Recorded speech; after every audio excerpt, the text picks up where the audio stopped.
For centuries, stone voices along jungle trails spoke in pictures we could not hear, until a few brave minds learned to listen. Today, we uncover how the Maya script was decoded, and what those messages reveal about kings, wars, and sacred rituals. First, the heartbreak. Spanish friars burned countless Maya books, believing they were pagan magic, and with them, much knowledge turned to ash.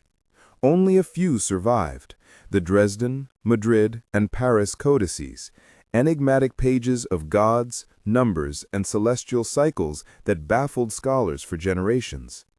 The breakthrough came in the 1950s, when Yuri Knorosov argued the script is phonetic as well as pictorial, using syllables drawn from a colonial alphabet.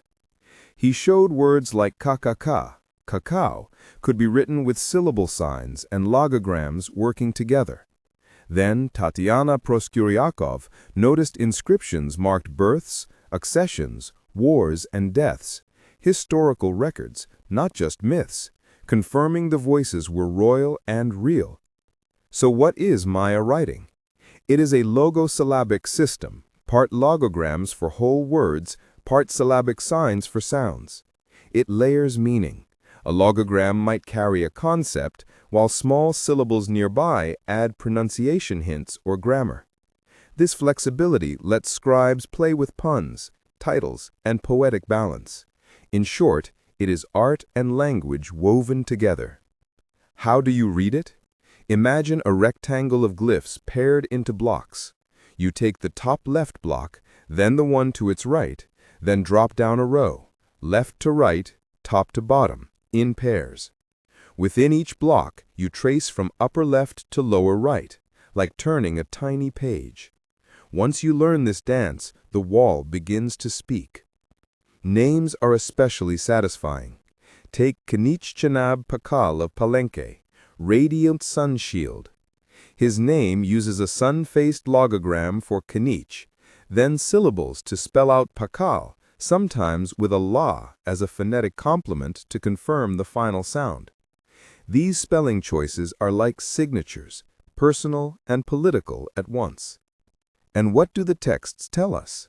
They track royal births, enthronements, marriages, alliances, captives taken in battle, and the dedication of temples and altars. They describe bloodletting rituals, drawing stingray spines through cords to feed the gods with pain and vision. They date these acts precisely, tying ritual time to cosmic cycles. Consider 3 snapshots. At Palenque, the Temple of the Inscriptions preserves Pakal's lineage and his journey into the underworld, text and tomb speaking in one voice. At Copan, Altar Q shows a seated line of 16 kings, beginning with Yaxcook Mo, who receives power from a predecessor in a timeless handoff. At Tikal, inscriptions record a powerful arrival in 378 CE that reshaped alliances across the lowlands. The codices add another layer. The Dresden Codex holds Venus tables that predict when the star rises to time wars and rituals. The Madrid Codex records ceremonies of agriculture and divination for everyday life. The Paris Codex sketches constellations and deities tied to royal duty. Even the once contested Grolier, now the Maya Codex of Mexico, offers early astronomical pages on bark paper.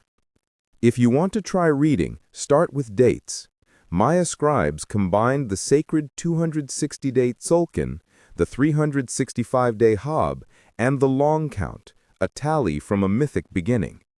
A date like 9.12.2.0.16 places an event exactly in deep time, while also fitting it into sacred cycles. It was history nested inside the heartbeat of the cosmos. Decipherment was not a straight line. For decades, influential voices argued the script was purely religious or symbolic, warning against phonetic readings. But evidence won. Pattern after pattern fit only if signs carried sounds. The result is a collaborative triumph across languages, nations, and generations. And the story continues with Maya communities today. Dozens of Maya languages are still spoken, from Yucatec to Quiche and Quichean relatives, giving living context to ancient words. Modern artists revive glyphs in murals and textiles, linking ancestors to the present. When we read the stones, we honor voices that never went silent. A quick tip for spotting meaning: look for title glyphs like Ajao, Lord, place name emblems, and verb clusters with small syllables that spell out action. Once you catch one name or date, nearby blocks usually click into place like neighbors on a map. It's detective work, patient, thrilling, and deeply human.